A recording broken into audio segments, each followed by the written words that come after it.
Glasses shattered on the floor as a chair crashed violently against the wall. A woman in a skimpy bar uniform stumbled backward, nearly colliding with a drunk man swinging his fist. Music blared, laughter turned to screams, and in the chaos she slipped behind the counter, snatching a hidden package. Suddenly, a hand clamped around her wrist veins bulging, eyes burning with rage. The crowd froze as the woman's wig slid off, revealing her piercing gaze. Who was she really? And why did the most feared dealers in the city tremble the moment she spoke? If you want to know what happens next, stay with me until the end of the video. Don't forget to hit the subscribe button on Justice Voice and turn on the notification bell. That way, every thrilling and surprising story will always reach you. The night had just begun in New Orleans, yet the streets of the French Quarter were already alive with music and laughter. Warm yellow light spilled from the iron balconies, casting long shadows over cobblestone alleys. Tourists crowded the sidewalks, their voices blending with the sound of saxophones, trumpets, and the deep rhythm of a bass drum coming from a nearby club.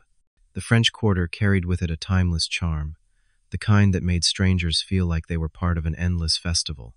But if one looked a little closer, behind the glow of neon signs and the carefree laughter, there was another side to the city, a side cloaked in secrets. Tucked in the middle of a busy street stood a bar called the Rusty Lantern. It was the kind of place where visitors came to sip whiskey, listen to jazz, and forget about the world outside.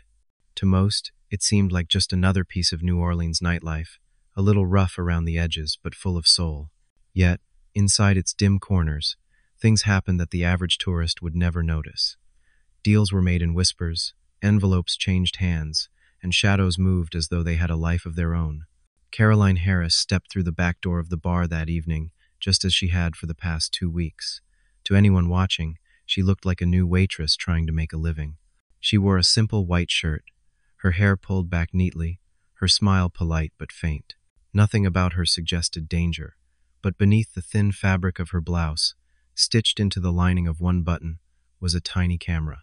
Every movement she made, every tray she carried, every table she leaned over, was another chance to gather proof against the men who ran their dirty business from within these walls. Caroline had been sent by the DEA, the Drug Enforcement Administration.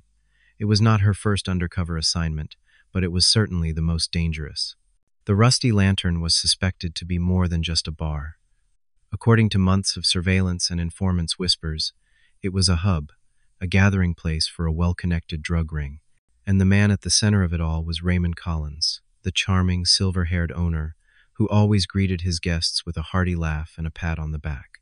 Outwardly, he was a friendly New Orleans businessman, known for his generosity and the quality of his bourbon. In reality, he was rumored to be one of the most careful and calculating men in the trade. As Caroline balanced a tray of beers, weaving through the tables, she caught sight of him at the far end of the bar. Ray Collins was surrounded by 3 men in suits, their heads bent close, their voices low. The music was loud, but Caroline's trained eyes caught what others missed: the subtle slide of a packet beneath the table, the way one man's hand lingered just long enough to suggest money had changed hands. She turned her head slightly, ensuring the tiny camera had a clear view. To the customers, she was simply doing her job. To her handlers at the DEA, who would later review the footage, she was providing the evidence they had been chasing for months. Every undercover job came with a heavy weight. Caroline could feel it pressing against her chest that night as she forced a smile at a group of college students demanding more beer. She was not just pretending to be someone else. She was living a lie, hour by hour, shift by shift. Back home, her mother, Gloria, believed she was working a simple job in New Orleans to make ends meet. Gloria had no idea that her daughter was walking into the lion's den every night, surrounded by men who would not hesitate to silence her if they knew the truth. Caroline often thought about calling her, about confessing everything, but she couldn't. The fewer people who knew, the safer they would be. In the corner of the bar, the notes of a saxophone rose above the chatter. Tommy Miller, the jazz musician who played at the Rusty Lantern nearly every night, let the music flow from deep within his chest. His eyes scanned the room between notes, not out of suspicion, but out of habit. He had spent years in the Marines before returning home to New Orleans, and though the war was behind him, certain instincts never left. Tommy had noticed the new waitress more than once, not just because she was different from the others, but because there was something in her eyes. A sharpness, a focus that didn't match the submissive role she played. He could not yet name it, but he knew she carried a story that was not obvious to the drunk tourists cheering at his music. Caroline moved past his stage with her tray, and for the briefest moment, their eyes met. She offered a polite nod, nothing more, but Tommy's gaze lingered. He felt, in his bones, that there was more to this woman than what she showed the world. As the night deepened, Caroline continued her routine. Drinks were poured, glasses clinked, laughter echoed. Yet behind the noise, her pulse never slowed. Every time she brushed past a shadowed corner, she felt the possibility of discovery. Every time Ray's eyes drifted across the room, she wondered if he suspected her. The mission demanded patience, and patience demanded courage. Tonight was only another step in a long, dangerous game. A game where one mistake could cost her not only the case, but her life. The following weeks at the Rusty Lantern passed with a deceptive rhythm, as though the bar itself were trying to convince outsiders that nothing unusual ever happened within its walls. Tourists came and went, their laughter rolling across the smoky room, drowning in the thrum of jazz that poured from the stage each night. To most, it was just another stop in New Orleans, a place to drink whiskey, listen to brass, and carry home a story about the night they got lost in the French Quarter. For Caroline Harris, each shift felt like walking through fire. Every smile she forced, every tray she carried, every glass she set down was another step deeper into a dangerous game that could collapse around her at any second. She had been undercover long enough to know that trust was a fragile mask, and one crack could mean her life. Her cover was carefully designed. She never spoke more than necessary, never let her eyes linger on anyone for too long, never drank even when others insisted. She blended in by staying quiet, by being useful, by acting as if she had no greater ambition than keeping her job. Yet while her body moved with the routine of a waitress, her mind worked like a machine, scanning every corner, memorizing faces, noting the smallest habits of the men who drifted in after midnight. She knew them now, the ones who weren't tourists. They were harder around the edges, their laughter shorter, their eyes sharper. They sat in shadows, never ordering more than a single drink, never staying long. One man always touched the rim of his glass twice before speaking. Another always kept his back to the wall. Another carried a nervous twitch in his left hand. They were creatures of habit, and Caroline recorded every detail, both in her memory and through the tiny camera hidden in her blouse. It didn't take long before she began to see patterns. The exchanges were quick, so quick that even the most observant drunk would miss them. A folded envelope slid beneath a napkin, a small packet passed under the cover of a handshake, a coded note tucked into the pocket of a bartender's apron. It was all so subtle, so ordinary looking, that most would dismiss it as nothing more than the casual transactions of city nightlife. But Caroline knew better. She could see the thread of a web, the way each piece connected to the next, and at the center of it all stood Ray Collins. Ray moved through the bar like a king surveying his court, his smile broad, his voice rich, his laugh loud enough to carry across the room. To the tourists, he was a Southern gentleman, a man proud of his city and eager to share its treasures. To his men, he was a boss who expected loyalty above all. Caroline felt his presence the way one feels heat from a fire, comforting to those who drew near him, deadly to those who dared step too close. The first time his eyes lingered on her, she felt it like a knife pressed to her skin. He studied her the way a hunter studies the underbrush, waiting for the slightest movement that might reveal prey. She turned quickly, letting her expression remain light as she called to the bartender for another round, but inside her chest, her heart drummed like the beat of the bass, spilling from the stage. Tommy Miller, the jazz musician who played in the corner each night, had noticed her too. At first, it was the way she seemed out of place, not because she didn't belong in the bar, but because she carried herself differently. She never flirted with the men, never laughed too freely, never let her guard drop. Her eyes, sharp and restless, flickered across the room with the same intensity he once saw in the eyes of soldiers scanning the horizon. Tommy had spent years in the Marines, and though his uniform was long gone, certain instincts never left. He knew when someone was on edge, when someone was hiding more than they showed. As he blew into his saxophone, letting the notes rise and fall like waves, he often watched her from the corner of his eye. There was a story inside her, one she wasn't sharing, and the longer he watched, the more certain he became that her story was tied to something dangerous. One night, after his set, Tommy stepped outside for air. The humid night carried the smell of fried shrimp from a nearby vendor, mixed with the ever-present scent of beer and cigarette smoke. He leaned against the wall, lighting a cigarette, when he saw her slip out the back door. She moved quickly, glancing around before pulling a small notebook from her apron. By the dim light of a street lamp, she scribbled something inside before tucking it away and hurrying back in. Tommy froze. Waitresses didn't sneak outside to take notes, not unless those notes meant something more than drink orders. He exhaled slowly, smoke curling from his lips, his mind turning over the possibilities. She wasn't just a waitress. Inside, Ray Collins had begun to feel the same itch of suspicion. He had built his empire on caution, on reading people as easily as he read numbers on a ledger, and something about the new girl didn't sit right. He watched her more closely, noting the way she seemed to avoid idle chatter, the way she never made mistakes with orders, the way her eyes sometimes flickered toward him when she thought no one was looking. It was too careful, too perfect. So one night, as she passed his table, he leaned forward, his voice smooth and low, his smile wide enough to deceive the tourists watching nearby. "You're working hard," he said, letting his eyes fix on hers. "I like that, but I like loyalty more." His tone was honeyed, but the weight behind it was steel. Caroline forced her lips into a smile, her voice steady, though her stomach churned. "I'm here to do the job, Mr. Collins." His smile widened, but his eyes remained cold. "Good," he said softly, "because in this place, loyalty means everything."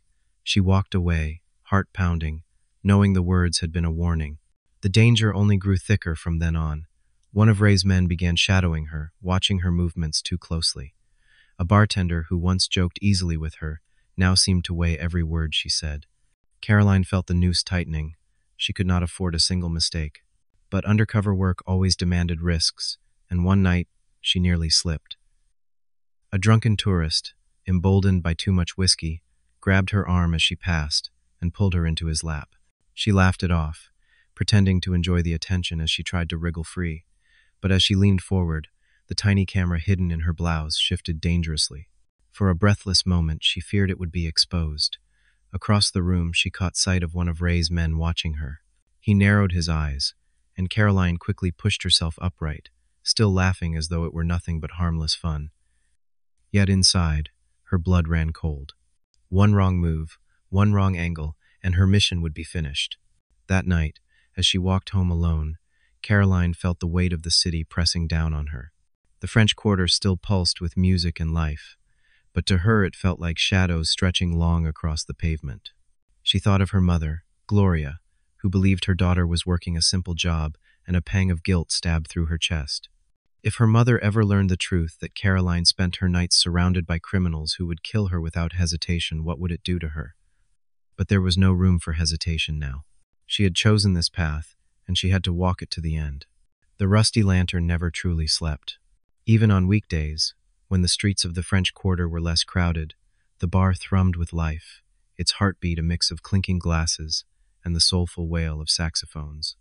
Yet beneath the surface, there was tension and undercurrent that Caroline Harris could feel tightening around her each night. She had been undercover long enough to know that criminals rarely ignored their instincts, and Ray Collins's instincts had begun to circle closer to her like a hawk shadowing prey. It began subtly. One evening, as she delivered a tray of drinks to a group of businessmen in the corner, she caught sight of Ray watching her. He stood at the bar, arms folded, his usual wide smile absent. He didn't look at the tourists, didn't laugh with his bartenders. His eyes stayed locked on her, unblinking. Caroline forced her face into a mask of neutrality, setting the drinks down with practiced calm. But inside, her pulse quickened. She could almost hear his thoughts. "Who are you, really? What do you want in my bar?" The scrutiny continued night after night.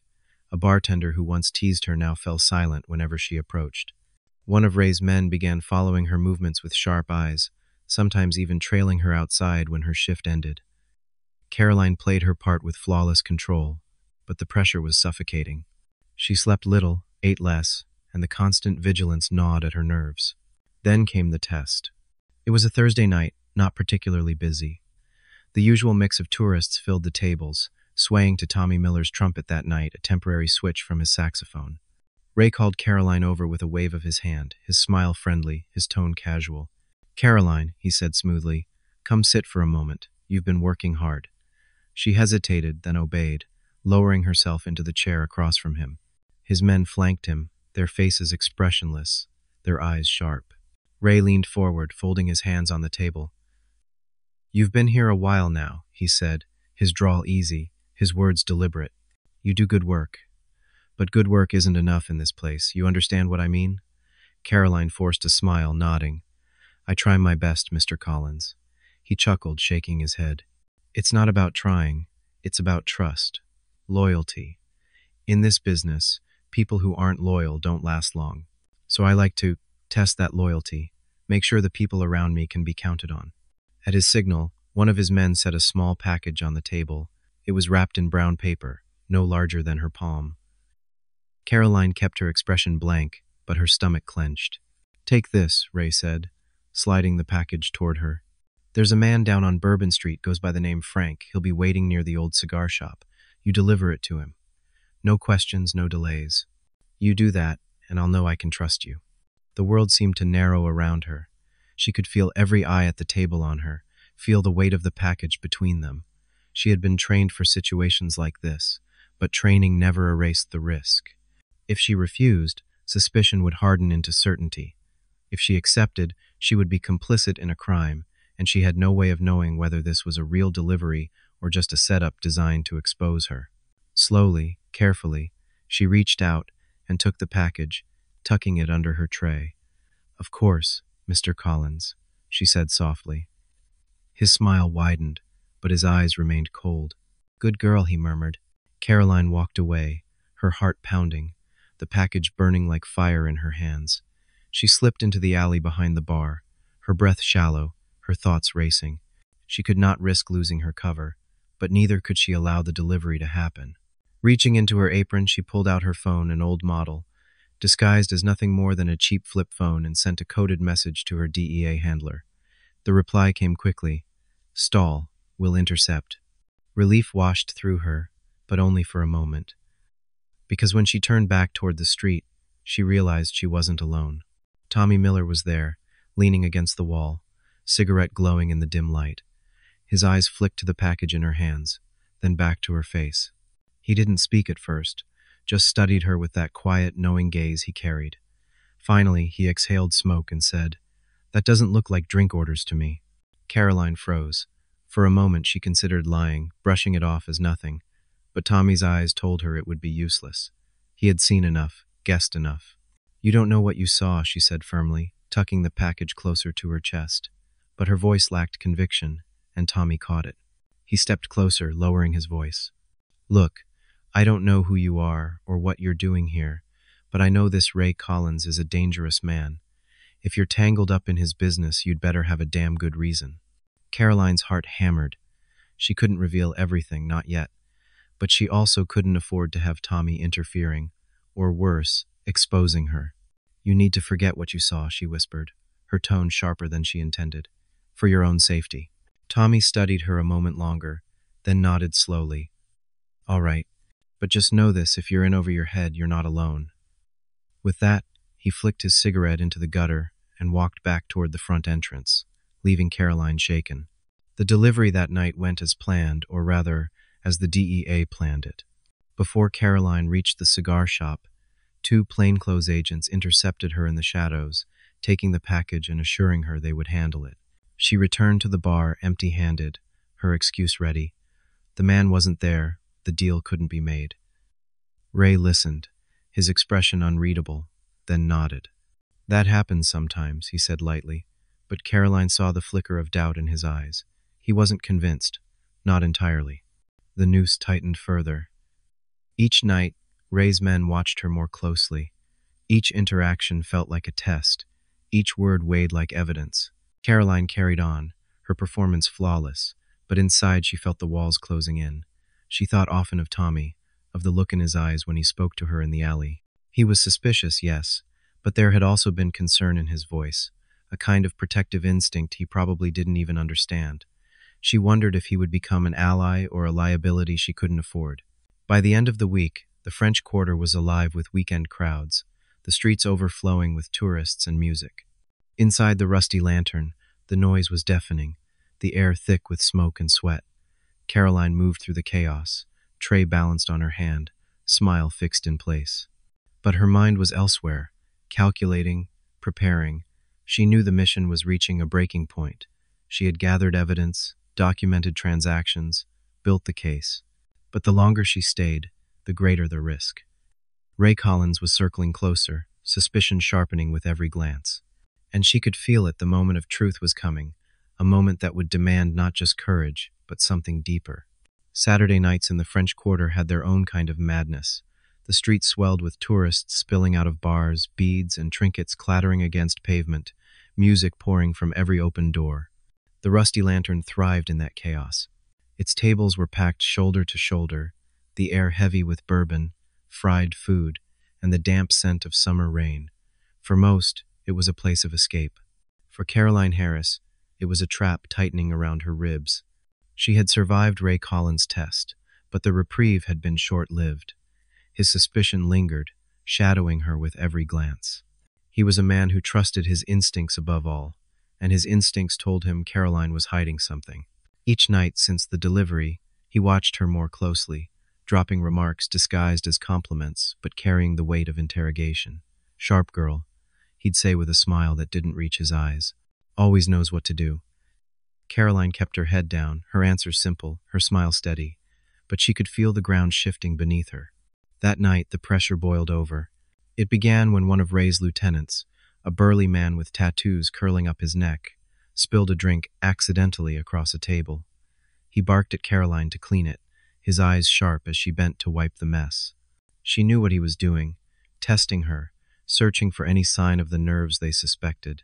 She forced her hands steady, her smile patient, but when she straightened, she found Ray watching from across the room.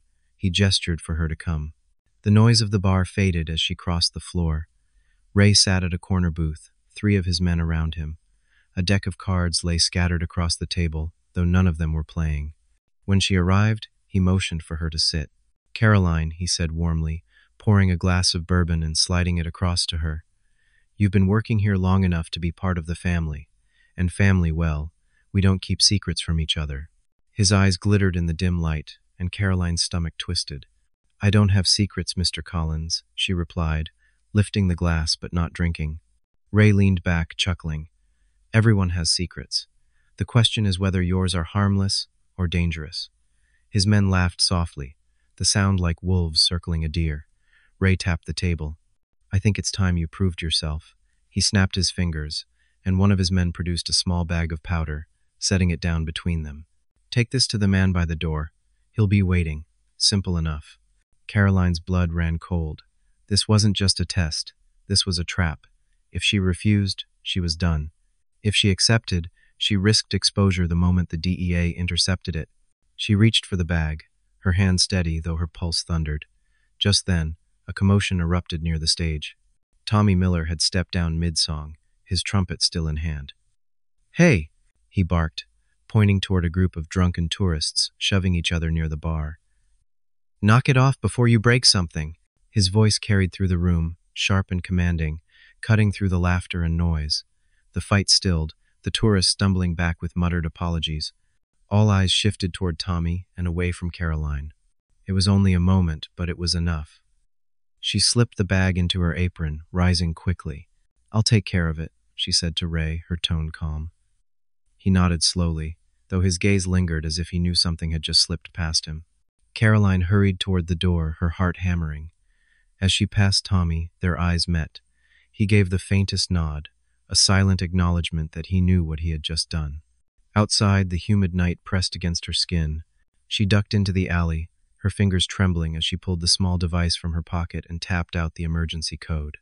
Within minutes, 2 DEA agents intercepted her, taking the bag and disappearing into the crowd. Caroline straightened her apron and returned to the bar, her excuse ready. "He wasn't there," she told Ray when she returned. His jaw tightened, but he only smiled faintly. "Maybe next time," he said, his voice smooth but laced with warning. The night dragged on, each minute heavier than the last. Caroline could feel the tension rising, the suspicion thickening like smoke. Ray's men whispered more often, their eyes following her with open distrust. She moved carefully, but her nerves frayed with every step. After last call, when the tourists stumbled out into the night, Caroline lingered to wipe tables. Tommy approached, his trumpet case slung over his shoulder. He set it down quietly and leaned against the bar, his eyes fixed on her. "You're playing with fire," he said softly, his voice low enough that only she could hear. She froze, cloth in hand. "I don't know what you're talking about." Tommy shook his head. "I saw you tonight.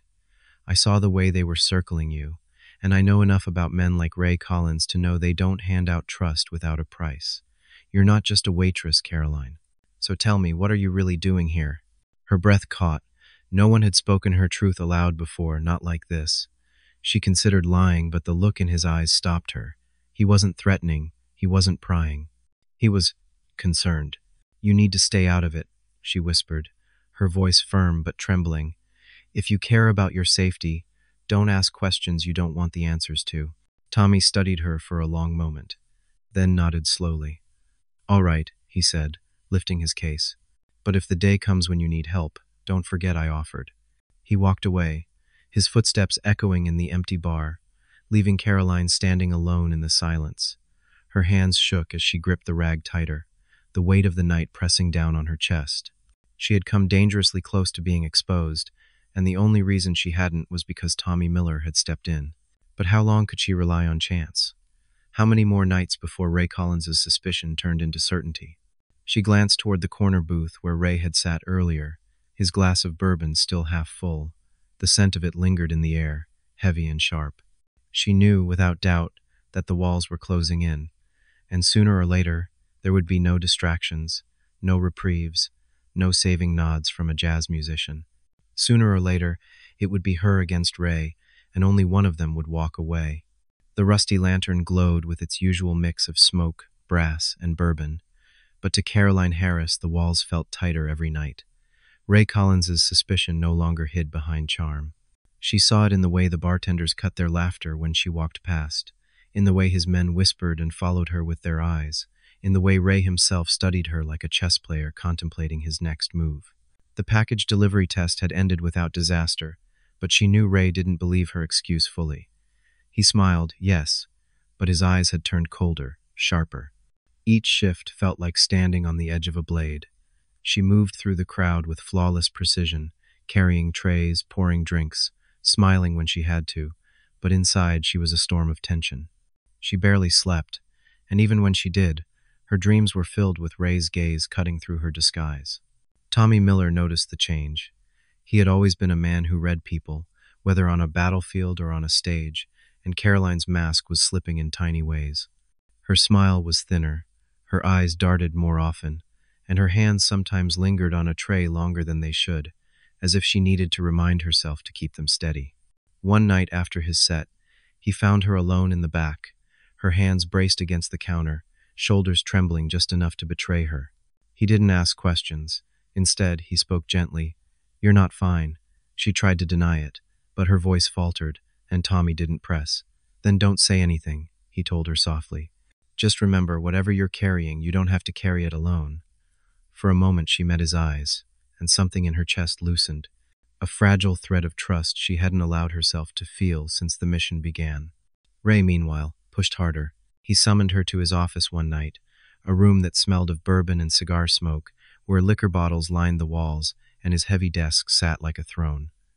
He poured himself a drink, but offered her nothing. "You've been here a while now," he said, his tone smooth but his gaze unwavering. "You do good work. But you don't talk much about yourself, where you're from, what brought you here. Why is that?" Caroline kept her face calm, her voice light. "Not much to tell. Grew up in Baton Rouge, moved here for work. This job pays the bills." Ray swirled his bourbon and smiled faintly. "That so? Funny thing, I had someone check. No one in Baton Rouge seems to remember a Caroline Harris." Her pulse thundered in her ears, but she forced a laugh. "People don't remember waitresses, Mr. Collins. We're not exactly the memorable kind." The silence stretched until he leaned forward, his voice lowering to a razor's edge. Maybe. Or maybe you're not who you say you are. Before she could reply, a knock at the door interrupted. One of his men muttered about a delivery, and Ray waved her away with a smile that didn't reach his eyes. Caroline walked out, her legs steady, but inside she knew Ray was circling closer to the truth. That night, she contacted her handler, David Lopez, through the coded system. His reply came back fast. "We're ready. Another week, maybe two. Hold out until then. Hold out." The words felt like a sentence. She had gathered enough evidence to damn Ray Collins, but the DEA wanted more, wanted the entire network exposed. Every night she stayed was another spin of the chamber in a loaded gun. Tommy saw it too. He had tried to stay uninvolved, telling himself whatever Caroline was mixed up in was not his fight. But the more he watched, the less he could believe that. He had seen enough men like Ray Collins to know what Caroline was up against, and he could no longer stand by. One evening, after the tourists had staggered out and the bar was nearly empty, Tommy set his trumpet down and approached her as she swept near the stage. His voice was quiet but firm. "I don't need the details," he said. "But if you're going up against Ray, you're going to need someone who knows how he works, someone who's seen men like him before." Caroline looked up, startled, caught between denial and confession. "Why would you risk yourself for me?" she whispered. Tommy's expression was steady, the kind of look a soldier gives when the decision has already been made. "Because I've watched too many good people fall while others kept silent. I'm not going to be silent this time." Caroline felt her throat tighten. For the first time since this mission began, she didn't feel entirely alone. The French Quarter still pulsed with music and life outside, but inside the rusty lantern, something had shifted. The web was closing, the danger growing, but now there was a thread of hope woven through it. She still had to play her part, still had to endure Ray's suspicion and the constant threat of exposure, but she no longer carried it by herself. And in a world built on secrets, that single bond of trust felt like the only thing keeping her from breaking. The air inside the rusty lantern grew heavier with each passing night, as if the walls themselves had begun to hold their breath. Ray Collins's suspicion was no longer a quiet presence in the background. It hung in the smoke-filled room, in the clipped tones of his bartenders, in the narrowed eyes of his men. Caroline Harris felt it every second she worked, the sense that she was dancing on thin ice, and that Ray was watching with a hammer in his hand, waiting to strike. She kept her movements graceful, her smile intact, her hands steady even when her stomach churned, but she knew she was running out of time. Ray was too clever to confront her directly. Instead, he began weaving a trap around her, subtle threads meant to test, to squeeze, to reveal. He assigned her tasks beyond her role, taking cash to the storeroom, delivering drinks to specific tables where hushed conversations stopped the moment she arrived, and once even asking her to watch the bar while he stepped out. Each moment felt like a performance on a stage where the audience wanted her to fail. And each time she survived, she saw Ray's smile tighten, his suspicion harden. One evening, Ray called her into the office again. He leaned back in his chair, a glass of bourbon in his hand, the dim light casting deep shadows across his face. "Caroline," he said smoothly, "loyalty isn't something you prove once. It's something you prove every day, so I want to see just how loyal you are." He slid a small key across the desk. "Tomorrow night you'll open the storeroom and take inventory. Write down everything you see. Don't skip a thing." Her blood chilled. She knew what the storeroom contained. Behind the crates of beer and stacks of napkins, hidden beneath false shelves and secret panels, was the beating heart of Ray's Empire drugs packaged for distribution, cash bundled and marked, ledgers filled with names and numbers. If she recorded it honestly, she would be gathering more evidence than the DEA had hoped for. But Ray would check her list against his own. If she left out the contraband, he would know she had noticed. If she included it, she risked revealing her knowledge. Either way, it was a trap. That night, after her shift, she ducked into the alley and sent a coded message to David Lopez. His reply was grim, but firm. "Do it. Get everything. We'll move soon. The window is closing." Caroline leaned against the brick wall, the weight of the task pressing down on her. She had always known the mission would demand a moment like this, when the risk of discovery would collide with the chance to bring the whole empire down. Now that moment had arrived. Tommy Miller had been watching her more closely since their conversation. He didn't ask questions she couldn't answer, but he offered his presence like a shield, stepping in when Ray's men pressed too close, distracting tourists when tension ran high. One night, as they left the bar together, he finally broke his silence. "You're in deeper than you can handle alone," he said quietly. She stopped, her heart pounding. "Tommy, you don't understand," he cut her off gently. "I don't need to understand. I just need to know if you'll let me help." She studied him in the glow of a street lamp. His eyes were steady, the eyes of a man who had seen combat, who had carried burdens heavier than most. For the first time, she let herself whisper the truth, or at least a piece of it. "This isn't about me. It's about something bigger. And if I fail, a lot of people will pay the price." Tommy nodded slowly, accepting the weight of her words without pressing for more. "Then let me carry some of it with you," he said simply. The following night, Caroline unlocked the storeroom with the key Ray had given her. The small space smelled of alcohol and dust, but beneath that lay the sharper scent of chemicals and old money. She moved carefully, her notebook in hand, writing down crates of beer and boxes of liquor, her pen steady as she moved deeper. Then she reached the hidden section, sliding aside a stack of napkins to reveal the false shelving. Her breath caught. Bundles of cash were stacked like bricks, and beneath them, packets of powder sealed tight. She wrote everything down, every number, every detail, her hand trembling even as she forced her letters to remain neat. She knew there were cameras. Ray was too paranoid not to watch. So she forced her expression calm, her movements unhurried. But when she left the room, Key returned to her pocket. She could feel the eyes on her. That night, Ray stopped her on the way out. "How'd it go?" he asked, his tone light. She handed him the notebook with a smile that felt glued to her face. "Everything's in there," she said softly. He flipped through the pages, his expression unreadable. Then he looked up, his smile returning. "Good girl," he said. But his eyes told a different story. He would double-check, and if she had slipped even once, he would know. Later, Caroline met Tommy behind the bar in the quiet after closing. She handed him a folded slip of paper, smaller than a matchbook. "If something happens to me," she whispered, "find David Lopez. Tell him what you saw. Don't trust anyone else." Tommy frowned, his fingers closing around the paper. "Don't talk like that." She met his eyes, her voice steady. "I have to, because Ray won't wait much longer." The city outside roared with laughter and jazz, but inside Caroline felt the silence of a countdown ticking louder each night. The DEA was preparing to strike, Ray was circling closer to the truth, and Tommy had stepped willingly into her shadow. The storm was building, and she knew when it broke, nothing about the rusty lantern or her life would ever be the same. The French Quarter never slowed down, not even as summer pressed its heavy hand over New Orleans. The nights grew hotter, the air thicker, and the crowds wilder, but inside the rusty lantern, the tension was sharper than the heat. Caroline Harris felt it in her bones. Ray Collins was close to making his move. He had given her too many tests, circled too many times with those eyes that never softened, and she knew predators didn't stalk forever.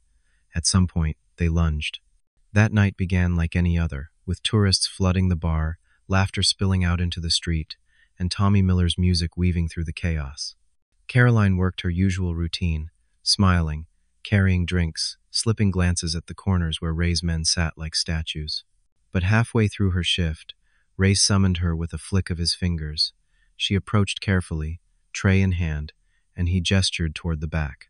"Storeroom, now." Her blood ran cold. She had already done the inventory once, delivered a notebook filled with details the DEA would salivate over, but apparently that hadn't satisfied him. She followed him through the narrow hall, the noise of the bar fading behind them. Inside the storeroom, Ray shut the door and leaned against it, arms folded. "Funny thing," he said, his voice smooth as syrup. "Your inventory didn't quite match mine. Little differences here and there. Nothing big, but enough to make me wonder." He stepped closer, his smile thin, his eyes sharp. "So tell me, Caroline, are you sloppy, or are you lying?" Her heart pounded so hard she thought he might hear it. She forced her breath steady, tilting her head as if puzzled. "I wrote down everything I saw. If something's missing, maybe someone else is sloppy." For a long moment, Ray stared at her in silence, the air between them thick with threat. Then he chuckled, stepping back. "Maybe you're right. Maybe someone else is sloppy, but I'll find out soon enough." He brushed past her, leaving the door open behind him, and Caroline let out a breath she hadn't realized she was holding. She slipped into the alley later, her fingers trembling as she tapped out the coded signal. The reply from David Lopez came quicker than she expected. "We can't wait. 2 more nights. Be ready." Caroline stared at the message, the reality sinking in. 2 nights. That was all she had to survive before the DEA moved in. 2 nights of Ray circling her like a shark. Meanwhile, Tommy Miller was finding himself pulled deeper into the shadows he had once tried to ignore.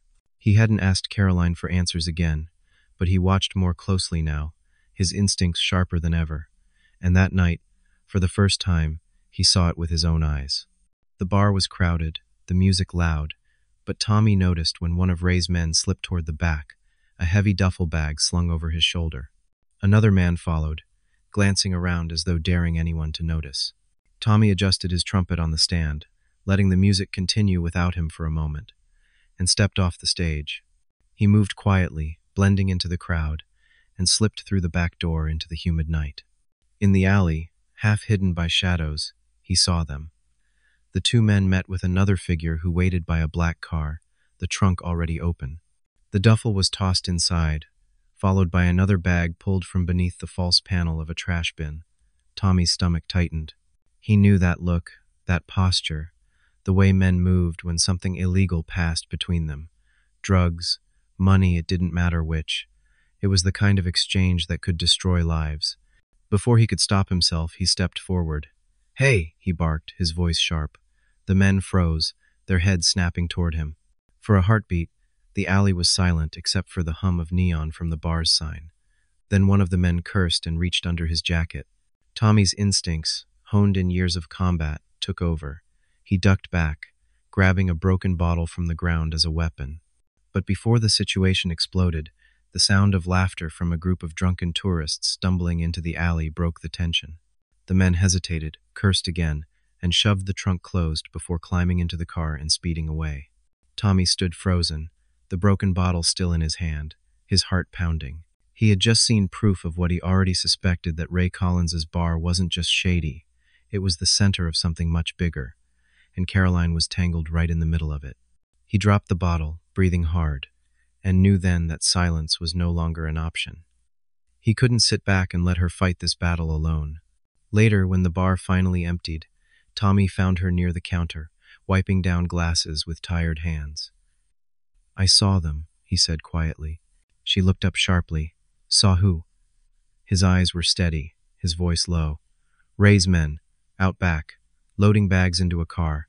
Don't bother telling me it was nothing, because I know what I saw."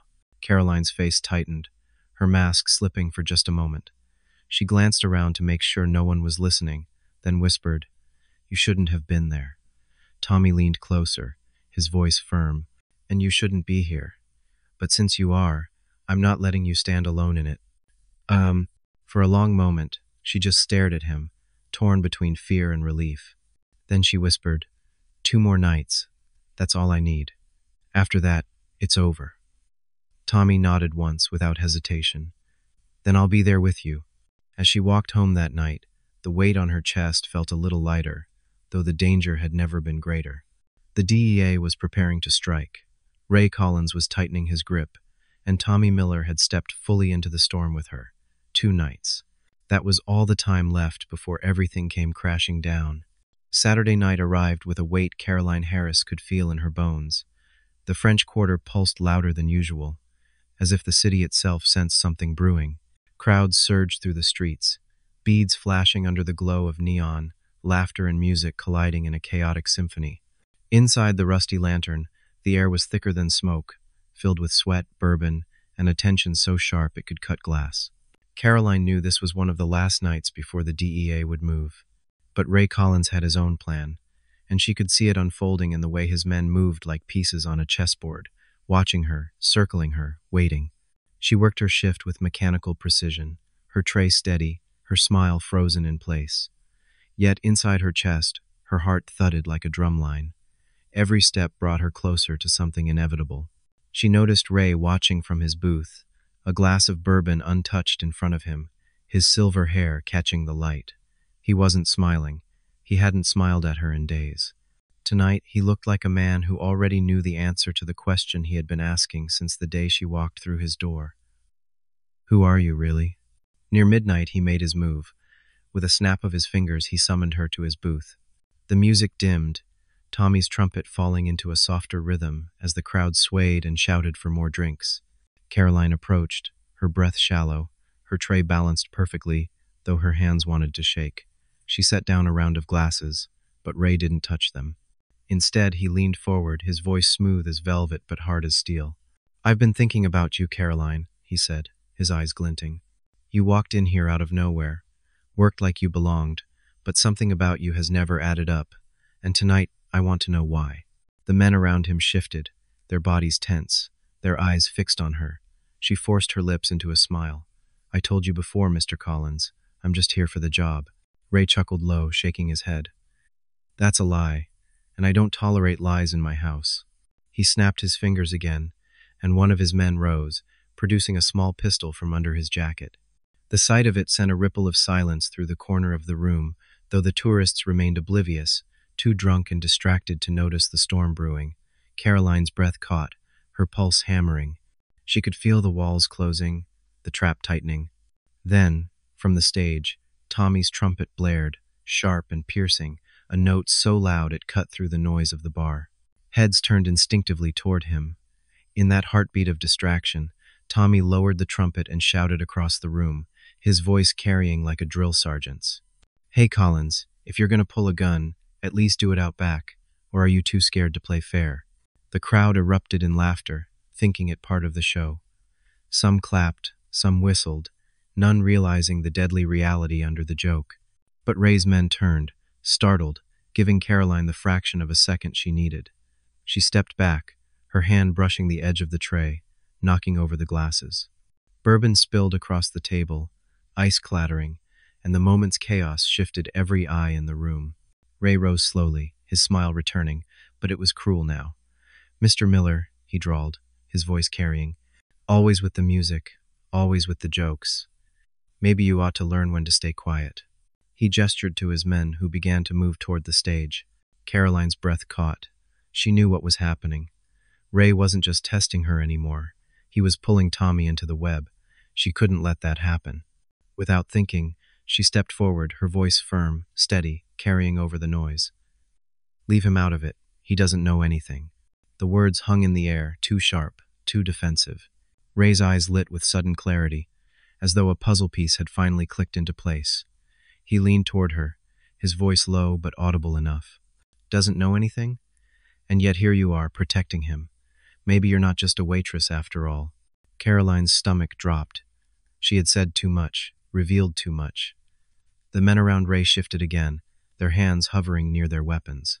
The bar, still noisy with tourists, had become a stage for something deadly. Tommy saw it too. He set his trumpet aside, stepping down from the stage with the calm stride of a man who had walked into danger before. His voice was steady, his tone casual but edged with steel. "You're making a mistake, Collins. If you think she's your enemy, you'll regret it. And if you think I'm afraid of you, you're wrong."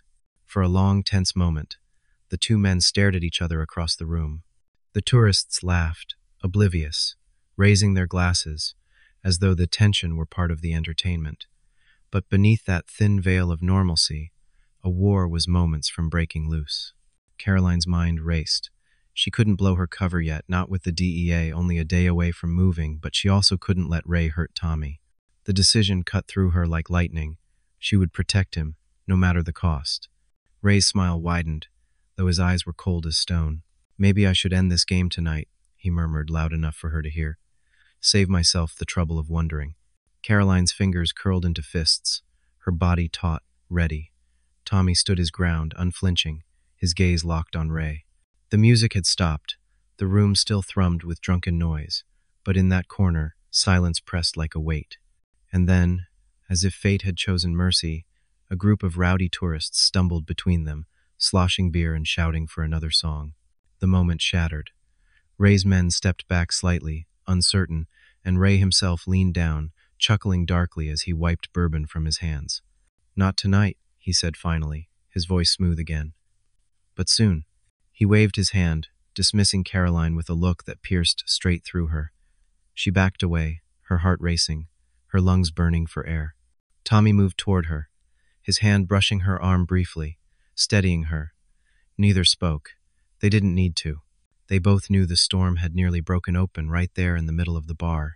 As the crowd roared for more music and the night rolled on, Caroline understood the truth. Ray Collins was done circling. His next move would be final. And when it came, she and Tommy would be standing together, no matter what it cost. The night after the confrontation felt heavier than the humid New Orleans air itself. Caroline Harris arrived at the Rusty Lantern with her stomach knotted, her mind replaying every detail of the previous evening. She had seen the flicker of realization in Ray Collins's eyes, the cruel certainty of a man who had finally caught the scent he'd been chasing. He hadn't exposed her yet, but she knew that wasn't mercy. It was calculation. Ray never moved without reason. If he hadn't struck, it was because he was saving it for the right moment, and that moment was closing in. From the stage, Tommy Miller played with steady hands, but his music carried a sharper edge than usual. The smooth jazz lines bent into darker notes, restless, uneasy. Caroline caught his eye once as she passed by, and in that glance, they shared the same thought. Ray was not going to wait much longer. The bar was crowded, tourists shouting for more drinks, more music, oblivious to the storm simmering beneath the surface. Caroline moved between tables with her practiced grace, but she noticed details others missed: the way Ray's men clustered in pairs instead of spreading out, the way they whispered and gestured subtly toward her. Even the bartenders, usually chatty, were silent, their eyes darting between her and the back office. She could feel the net tightening. It happened just after midnight. One of Ray's lieutenants, the tattooed man with the thick neck, approached her as she set down a tray of glasses. "Boss wants to see you," he said, his voice low, his stare unyielding. She nodded calmly, but her pulse raced as she followed him through the crowded bar, down the hallway, and into Ray's office. Ray sat behind his desk, his hands folded neatly on top, a bottle of bourbon and 2 glasses between them. He gestured for her to sit, his smile thin, his eyes sharper than a blade. "Caroline," he began softly, "you've been with us long enough to know this isn't just a job. Family, loyalty, that's what matters here. And lately, I've started to wonder where yours really lies." She forced her voice steady. "I've done everything you asked." He leaned forward, pouring bourbon into both glasses. "Maybe, but there's something in your eyes, something that says you're not telling me the whole story. So tonight, we'll find out the truth." He pushed one glass toward her, then nodded at his man. The lieutenant set a small bag of powder on the desk, the kind Caroline had seen passed under tables countless times. "Deliver this yourself," Ray said softly. "Right now, I want to see you put it in the customer's hand. No excuses, no disappearing into the night, right in front of me." Her breath caught. This wasn't just another test, it was the trap closing. If she refused, her cover would shatter. If she accepted, she risked exposure the moment the DEA intercepted. Her mind raced for an escape, but before she could speak, the office door opened. Tommy stood there, his trumpet case in hand, his expression calm but his eyes sharp. "Collins," he said casually, leaning against the doorframe as if he belonged there. "You really think it's smart to hand out your business in front of half the quarter? You're getting sloppy." Ray's head snapped toward him, fury flashing across his face. "This doesn't concern you, Miller." Tommy shrugged, stepping inside. "Maybe it doesn't, but I've seen your men out back, hauling bags into cars. You think the wrong eyes won't notice? You think the cops don't already have their sights on this place?"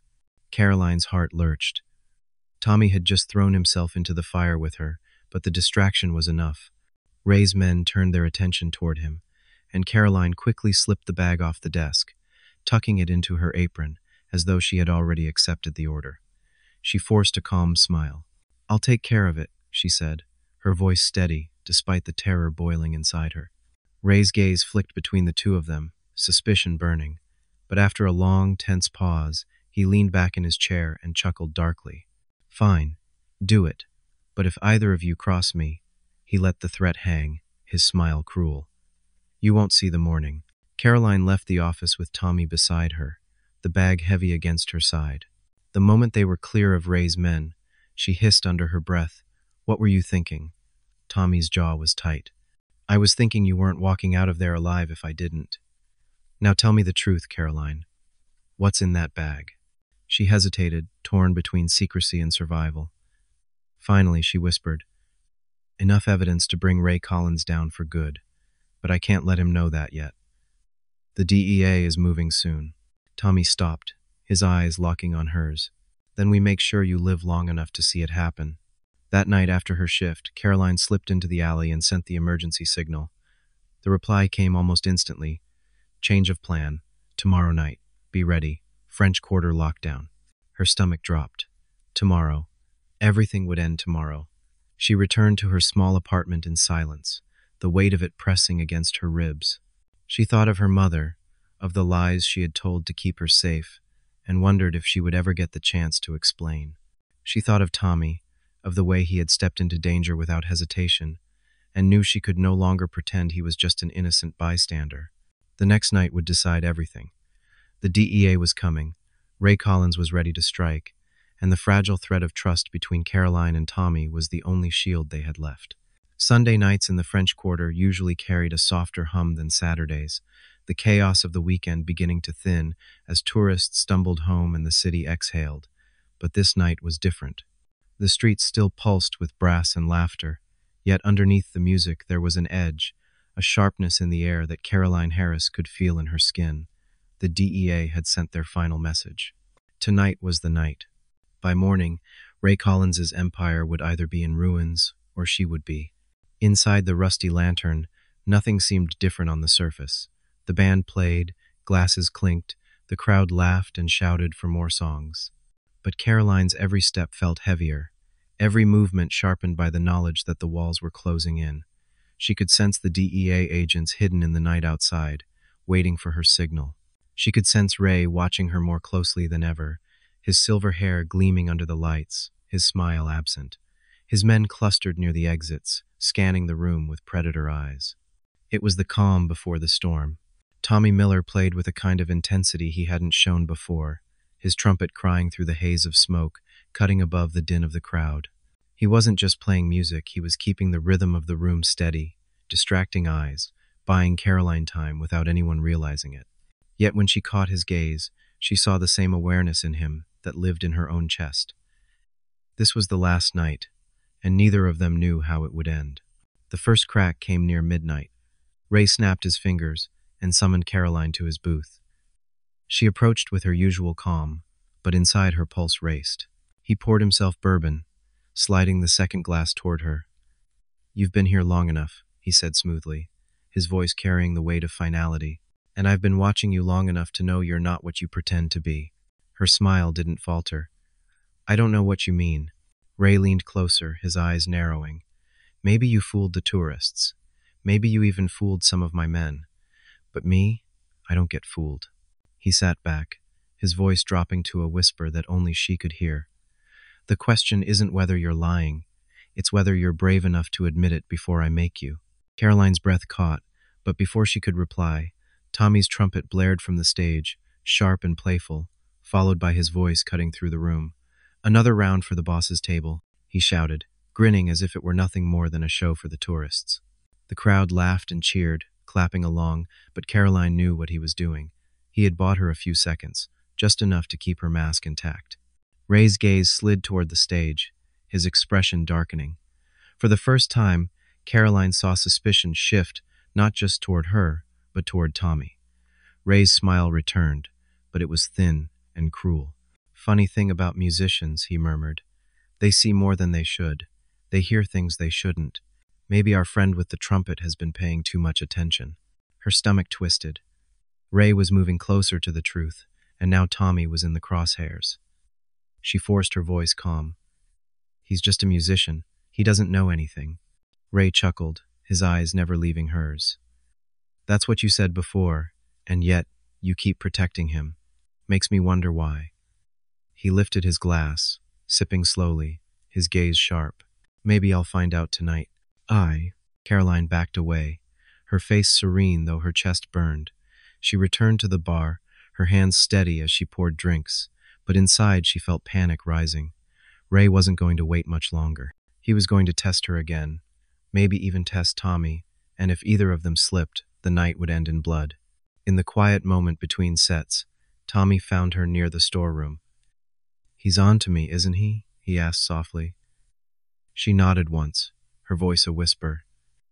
"Yes, and if he decides you're a threat—" She broke off, unable to finish. Tommy placed a steady hand on her arm. "Then we make sure he never gets the chance. Tell me what you need." Her throat tightened. "I need you to trust me. Whatever happens tonight, stay close. When I give the signal, everything ends." He studied her for a long moment, then nodded. "I'm with you." As the final set began, Caroline slipped into the alley, her fingers quick as she tapped out the coded signal. One word. Ready.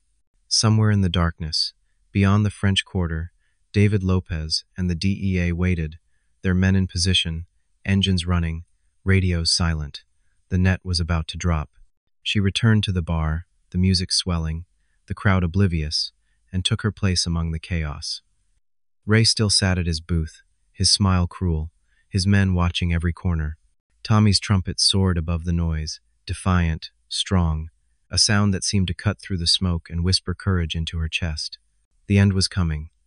The rusty lantern had kept its secrets long enough. Tonight, they would all be dragged into the light. The clock in Caroline's mind ticked louder with every passing minute. Midnight had long slipped into the early hours, but the bar showed no signs of slowing. The rusty lantern throbbed with bodies, smoke, and brass, a perfect cover for what was about to happen. Caroline moved among the crowd with mechanical grace, tray balanced, smile fixed, though her pulse hammered in her ears. She knew the DEA was out there, waiting for her signal. She knew Ray Collins was watching her with predator's eyes. And she knew Tommy Miller was ready, standing on the stage with his trumpet gleaming under the dim lights, his gaze steady, his music carrying the tension like a drumbeat. Ray sat at his booth, silver hair glowing in the haze, his smile crueler than ever. He leaned back, surrounded by his men, the image of power. Yet Caroline saw the restless tap of his fingers on the glass, the way his gaze shifted toward the exits. He felt it too, the storm pressing down on the walls, the sense that something was coming. It happened in a single breath. Caroline set a tray on the bar, lifted her chin, and tugged at the hem of her blouse. The camera that had been recording all along blinked red for one last moment before she tapped the hidden switch. Outside, radios crackled, and the DEA surged into motion. She turned toward Ray, her voice steady, carrying over the crowd. "This ends tonight." And with that, she reached beneath her apron and drew her badge, her other hand gripping the pistol concealed at her waist. "D. Nobody move." For a second, the bar froze in stunned silence. Tourists blinked, drunk and confused, unsure whether it was theater or reality. Then chaos erupted. Glasses shattered, chairs overturned, and Ray's men scrambled for weapons. Ray himself didn't flinch. He rose slowly, his smile sharp, and tipped his glass toward her. "I knew it," he said smoothly. "From the first night you walked in, I knew you were too sharp to be a waitress. And now," he tossed the glass aside, bourbon splashing across the table. "Now you'll die here." "Oh."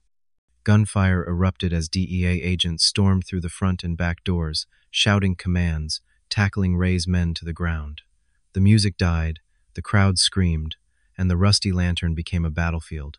Caroline ducked behind a table, returning fire, her heart racing. Ray didn't run at first.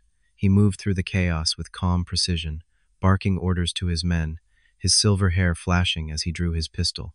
But when he saw the DEA pouring in from every side, his expression hardened. He wasn't going to fight to the end, not when escape was still an option. He turned toward the hidden door behind the bar, the one that led to the alley and the black car waiting in the shadows. Caroline saw him move and broke cover, sprinting across the floor, bullets whizzing past her. She fired once, the shot missing as he ducked through the door. She pushed forward, her lungs burning, but before she could reach him, one of Ray's men slammed into her, knocking the pistol from her hand. They grappled, her training kicking in, elbows and knees striking hard until she managed to shove him back into a table. On the stage, Tommy had frozen when the first shot rang out, but instinct took over quickly. He dropped his trumpet and grabbed the heavy mic stand, swinging it like a club at the thug charging up the steps. The man crumpled, and Tommy leapt down into the chaos, searching for Caroline. He found her struggling with the man near the bar, and without hesitation, he swung the stand again, knocking the attacker cold.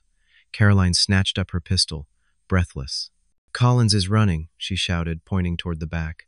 Together they shoved through the melee, agents and criminals locked in combat all around them. The alley outside reeked of gasoline and rain, the sound of sirens growing closer. Ray was already halfway to the car, his driver shouting as the engine roared. Caroline raised her pistol, but before she could fire, Ray turned and shot first. The bullet grazed her arm, sending her stumbling back with a cry. Tommy lunged forward, rage burning in his chest, and tackled Ray before he could fire again. The two men slammed into the hood of the car, fists flying. Ray was strong for his age, his blows sharp, fueled by desperation, but Tommy was a Marine, trained to fight in tighter corners than this. He held his ground, taking punches, giving them back harder. The pistol clattered across the pavement. Caroline pushed herself up, her arm bleeding, and staggered toward them. Ray broke free for an instant, reaching for the gun, but Tommy grabbed him again, slamming him against the car door. Caroline raised her weapon, her voice steady despite the pain. "It's over, Collins. Don't move." For a heartbeat, Ray froze, his chest heaving, his eyes blazing with fury. Then, slowly, he lifted his hands. DEA agents swarmed the alley a moment later, shouting commands, weapons drawn. They seized Ray, dragging him to the ground, cuffing him as he spat curses. His empire had fallen. His game ended not by his men or his weapons, but by a waitress who was never a waitress and a jazz musician who refused to stay silent. Caroline lowered her gun, her breath ragged, her eyes stinging with exhaustion and relief. Tommy leaned against the car, blood on his lip, sweat dripping down his face, but his smile was steady. "Guess that was your signal," he said. She laughed, the sound raw, shaking her head. "You should have stayed out of it." "Not a chance," he replied. As the sirens wailed and the DEA secured the scene, Caroline finally allowed herself to breathe. The rusty lantern had fallen, Ray Collins was in chains, and the city outside kept singing as though nothing had changed. But for Caroline and Tommy, everything had. They had survived the storm together, and though the night wasn't over, the worst had passed. The dawn crept slowly over New Orleans, washing the French Quarter in muted shades of gray and gold. The streets, usually alive with music and laughter, were eerily quiet.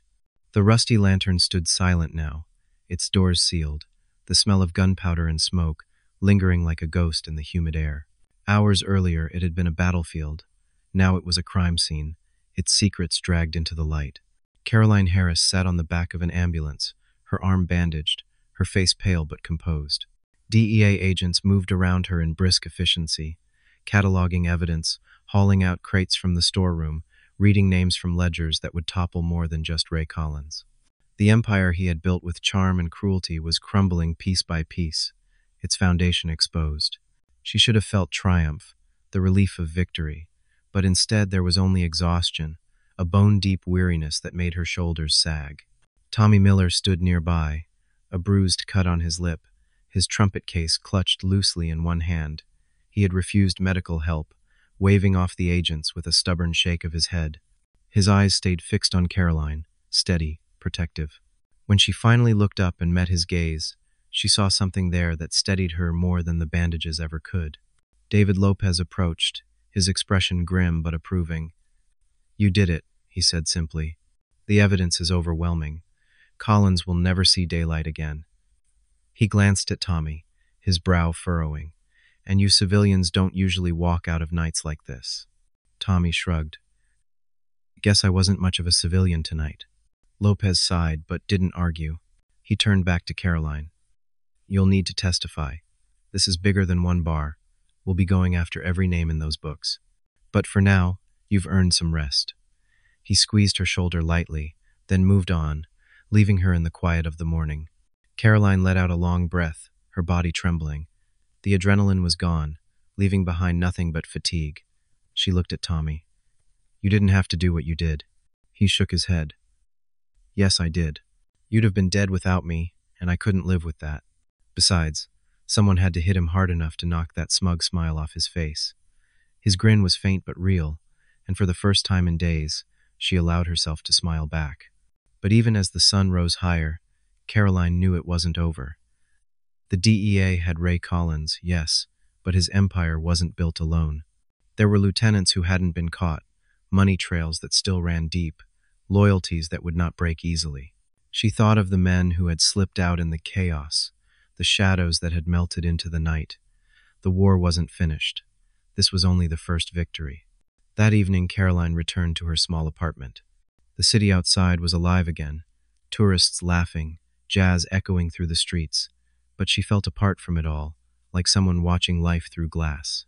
She stood at the window, her bandaged arm resting against the sill, and thought of her mother. Gloria still believed her daughter worked a simple job in New Orleans. One day, Caroline promised herself she would tell her the truth. But not yet, not while danger still lingered. A knock at the door startled her. She opened it to find Tommy, his trumpet case in hand. He gave her a small smile. "Thought you might not want to be alone tonight." She stepped aside, letting him in. The apartment was modest, the walls bare, the table cluttered with notebooks filled with coded reports. Tommy set the case down gently and looked around. "Doesn't look much like home." "It isn't," she admitted softly. "It's just where I stay." He studied her for a moment, then said, "Then maybe it's time you found somewhere that feels like home." The words struck her deeper than she expected. She had been undercover for so long, living behind masks, hiding pieces of herself, that she had forgotten what home even meant. She looked at him, at the quiet strength in his eyes, and for the first time allowed herself to imagine a life beyond the mission. But the moment of peace was brief. The phone rang, sharp and urgent. She picked it up, listening to the voice on the other end. Her expression hardened. When she hung up, Tommy was watching. "What is it?" he asked. "One of Collins's lieutenants escaped," she said quietly. "They think he's regrouping. This isn't over." Tommy's jaw tightened, but he didn't flinch. "Then we'll face it when it comes." Caroline shook her head with a tired laugh. "You keep saying we. You don't have to do this, Tommy." "Yes, I do," he said firmly. "Because last night when I stepped in, I made my choice. I'm in this with you, whether you like it or not." She met his gaze, her chest tightening. For so long, she had carried the weight alone. Now, for the first time, she let herself believe she didn't have to anymore. The city outside sang with jazz and laughter, oblivious to the battles fought in its shadows. Caroline knew more storms were coming, that Ray's empire still had teeth, but as she stood beside Tommy in the quiet of her apartment, she felt something she hadn't felt in a long time: hope. The days after Ray Collins's arrest unfolded in a blur. Headlines shouted his downfall across New Orleans, tourists whispered about the infamous bar they had once danced in, and the city's pulse carried on as though the shadows had never been there. But for Caroline Harris, the echoes lingered. She had walked through fire, worn a mask for weeks, and stood face to face with a man who would have killed her without hesitation. She had won. Yes, but victories like this left scars invisible to the eye. She found herself wandering the streets one quiet evening, the sounds of jazz spilling from doorways, the scent of gumbo drifting through the humid air. The French Quarter looked the same, yet she felt different inside it. She paused at Jackson Square, watching street performers and painters setting up as the sun dipped low, painting the sky with gold. She thought of her mother, still unaware of the truth, and wondered when or if she would ever be able to share the full story. Gloria Harris had raised her daughter to value honesty, but some truths carried too much weight, and Caroline wasn't sure her mother's heart could bear it. When she returned home, Tommy Miller was waiting, leaning against the rail of the stairs with his trumpet case at his feet. He straightened when he saw her, his expression calm but thoughtful. "You look like you're carrying the whole city on your shoulders," he said gently. She smiled faintly. "Feels like it." "Aye." They sat together in the quiet of her apartment, the night pressing against the windows, the hum of distant music threading through the silence. For a long time, neither spoke. Then Caroline said softly, "I chose this life because I believed in justice. I still do, but sometimes I wonder what it costs. How many lies, how many secrets, how many pieces of yourself you give away until there's nothing left." Tommy nodded, his gaze steady. "I know something about that.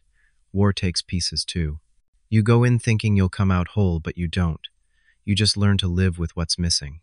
He leaned forward, his voice firmer now. "But you don't have to do it alone. That's the difference.